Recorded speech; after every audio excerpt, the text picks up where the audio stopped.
కేంద్ర ప్రభుత్వం యొక్క సంక్షేమ పథకాలు అభివృద్ధి పనుల విషయంలో పర్యవేక్షణ ఉండాలి, వాటి మీద ఒక సమీక్ష జరగాలి,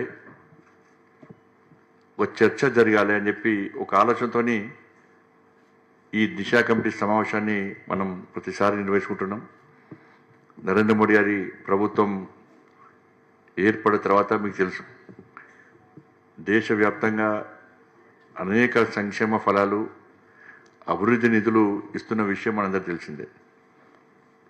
ఎందుకంటే ఇప్పటి కూడా ఆ వయసులో దేశ ప్రధానిగా ఉండి ప్రతిరోజు 18 గంటల పాటు శ్రమిస్తున్నటువంటి గొప్ప వ్యక్తి దేశ ప్రధాని. కాబట్టి అభివృద్ధి విషయంలో ఈ సంక్షేమం విషయంలో ఇక్కడ కూడా కాంప్రమైజ్ కారు. ఈ దిశ కమిటీ సమావేశంలో కూడా పార్లమెంట్ సభ్యులు పార్టీలకు అతీతంగా ఈ పార్టీ ఆ పార్టీ అని కాకుండా తప్పకుండా సమీక్ష చేయాల్సిందే, మాకు ఫీడ్బ్యాక్ ఇవ్వాల్సిందే. దాని ద్వారా ఇంకా మనం ఏం చేయగలుగుతాం, ప్రజలకు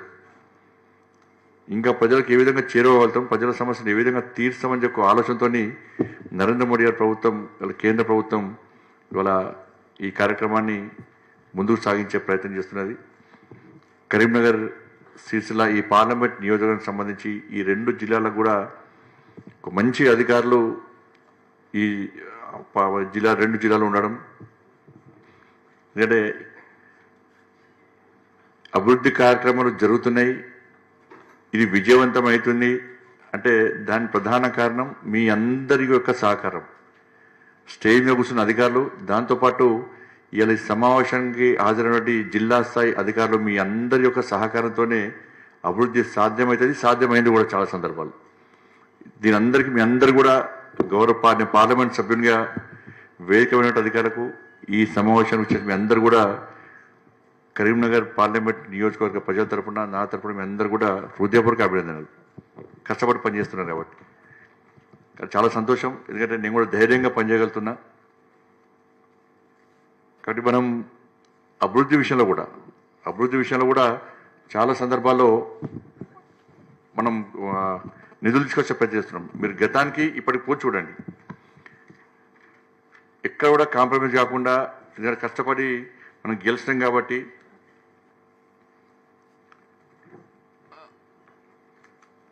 కేంద్ర ప్రభుత్వం మోడీ గారు కూడా నన్ను కేంద్ర మంత్రిని చేసిన కాబట్టి చాలా మంది 100 మంది మంత్రులతో సంబంధాలు ఉంటాయి కాబట్టి ఎక్కువ నిధులు తీసుకొచ్చే ప్రయత్నం చేస్తున్నాం.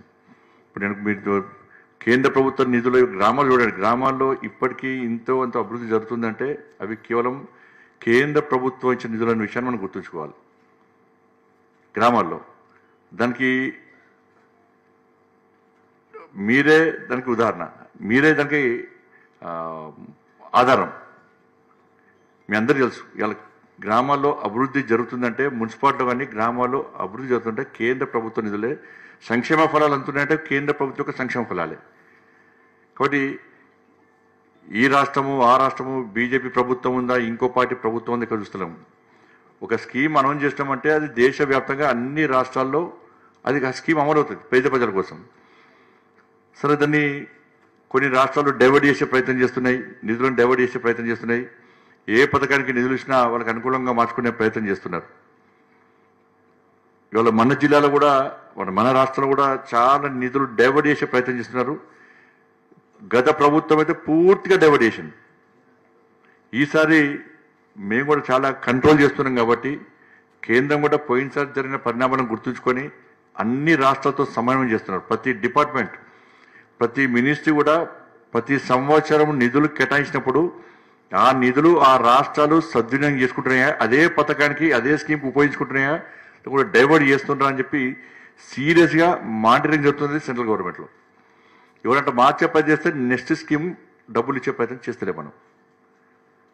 ఇట్లా ఉండడం వల్లనే ఇవాళ ఇంతో అంత అభివృద్ధి ఇవాళ తెలంగాణ రాష్ట్రంలో కేంద్ర ప్రభుత్వం యొక్క సహకారంతో చేస్తుంది, రాష్ట్ర ప్రభుత్వం కూడా సహకరిస్తుంది. దానికి రాష్ట్ర ప్రభుత్వం కేంద్ర ప్రభుత్వం సహకరించుకుంటే అభివృద్ధి సాధ్యం కాదు.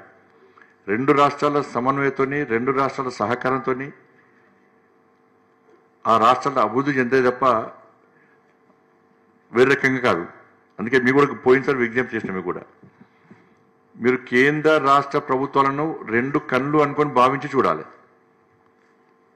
ఒంటి కన్నుతో చూస్తే అభివృద్ధి కుంటుపడుతుంది.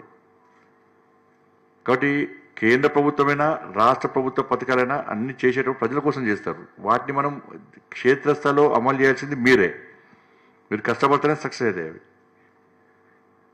కాబట్టి దీనిలో మీరు నాయకులకు ఒత్తిడి తలగొడం చూస్తాం చాలా సందర్భాల్లో.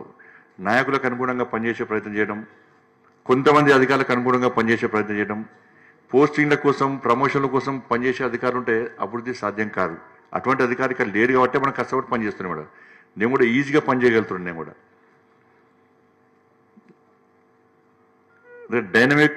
డైనమిజం ఉండాలి మనకు. రేపు ఫ్యూచర్లో మా నాన్న మా అమ్మ ఫలానా అధికారి నిజాయితీగా నిబద్ధతతో పనిచేసిందని చెప్పి మీ పిల్లలు చెప్పుకునే స్థాయి ఉండాలి.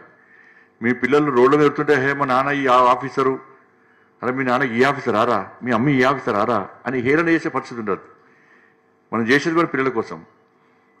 సొసైటీలో మన పిల్లలకు గుర్తింపు రావాలంటే మనం కష్టపడి నిజాయితీతో నిబద్ధతతో పనిచేయాలి. అది దృష్టికోణంతో మనం ఆలోచించాల్సిన అవసరం ఉంది.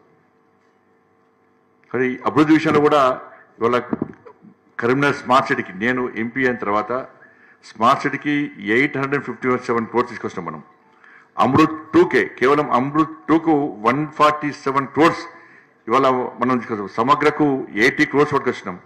ఇలా పిఎం ఉషా నిధులు 8 crores 28 lakhs తీసుకొచ్చినాం. పిఎం ఉషా మహిళ